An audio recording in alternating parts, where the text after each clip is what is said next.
way more people reading tweets versus newspapers, right? I'd be stunned.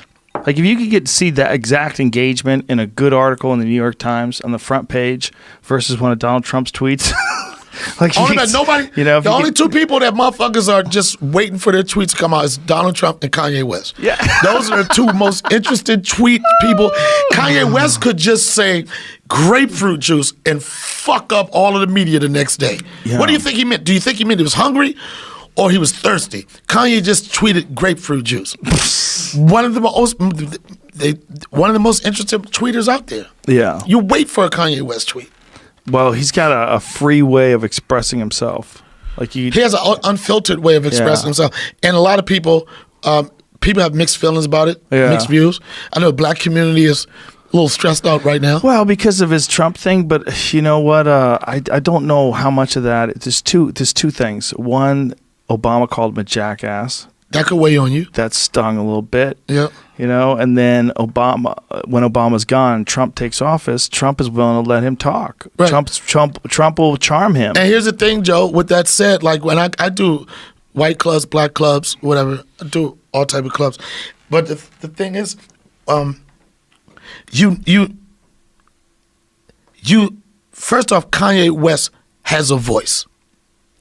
Not too many.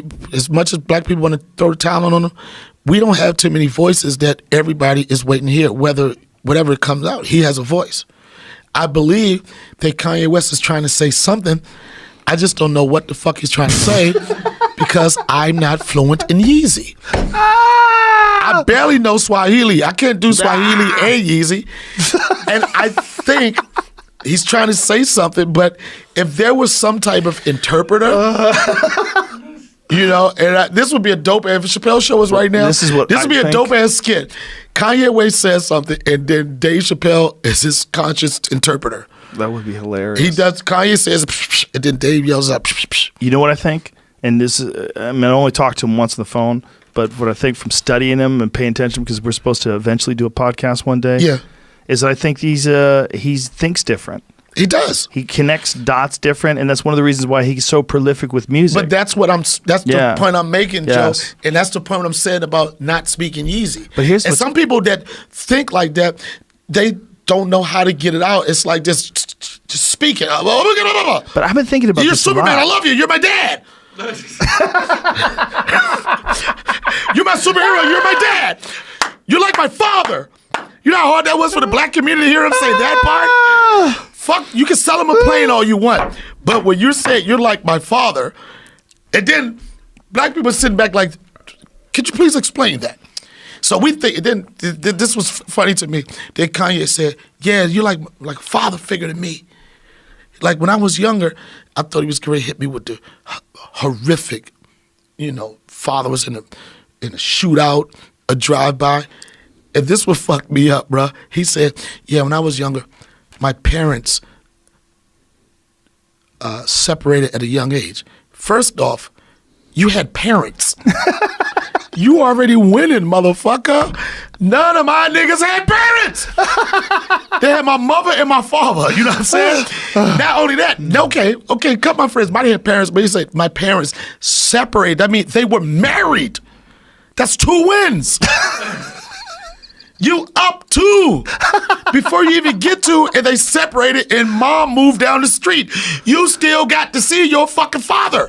So that was a little troubling, but the whole thing is, I'm pretty sure at some point, Kanye West will be able to speak a language that everybody can understand. Until then, it's only a handful of people that speak it and understand it, and also write it. But here's my problem with all this, and I've been thinking about this a lot. They want to medicate him, right? Yeah. Look how effective he is.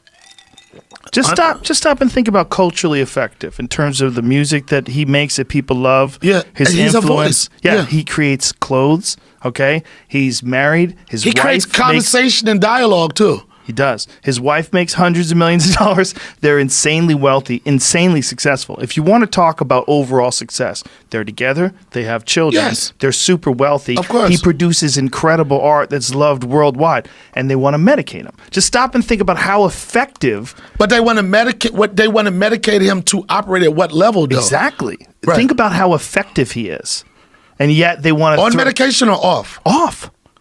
When he's off medication, he said himself he's his most creative. Stop and think about how creative he's been, how successful how well received, Yeah. happy in all these other elements in his life. But yet they want him to act the way they want him to act. And if Well, he black says people just crazy want him shit- to take the hat off. You know what I'm saying? I mean, whatever, bro. You can say whatever the fuck you want. The black people wasn't mad because he wore the hat. They was mad because it wasn't a fitted. They was looking for a new era. If that was a new era, they would have been more accepting of it, man. We just don't want the hat, son. It's red and white now. That's a problem. Anything with red, with white letters, somebody will it's punch like, you. Yo, I'm telling you, it's like when I see, it's so funny now. Whenever I see a red hat, I'm like, like I'm immediately. But I did a show upstate New York, and it was this white dude came up to me after the show, and he didn't have what looked like a Make America Great Again hat. He had a Make America Great Again hat, and it looked like he had the original one. You know how you got a Boston fan, and you're like, you only been a fan. No, Right, he that's was a brim. fan of America Making It Great before it. Like he probably sold the hashtag to him. But here's the thing, Joe. This motherfucker had the hat on and shit, and at the end of the show, he was one of the dudes that was continued to laughing the most, you know. And I went up to him, and I was like, yo, I got to get a picture with you. And I took the picture, and it was a video. I was like, yeah, motherfucker, y'all see his hat. And he started laughing, and we had a good moment. It wasn't I wasn't angry at him. I'm not going to I think it's hard to get away from it, but I think Kanye with the hat, he likes the idea of how it gets people flustered. He's You a know? contrarian in It's a lot of ways. Triggered. Yeah. Your special was triggered, right? Yeah, one of them was. Yeah. Excuse me. All right. No, but I'm saying it's like triggered. Like even when a guy had the hat on and I was talking to, I heard it on the side. It was like this. Oh, he's triggered, and I wasn't. I wasn't triggered by that. What I would have been triggered by is how you make me feel. With that hat. No, period. Period. You know, you could come at me with the hat on with some fucked up energy, and I could feel it. But the energy he gave me was like, I know this may sound crazy, it was like, yo, you're a funny motherfucker. With the hat on, you're like, okay. I didn't give a fuck. Right. Because I couldn't let him, Right. make me feel like if that's what his intent was, he was going to make me feel uncomfortable. I couldn't do it. Do you think he was trying to make you feel No, uncomfortable? I think he really. That's who he was. I think that's who he was. But Yeah. I think that's who he was. But I know that motherfucker would laugh like a motherfucker.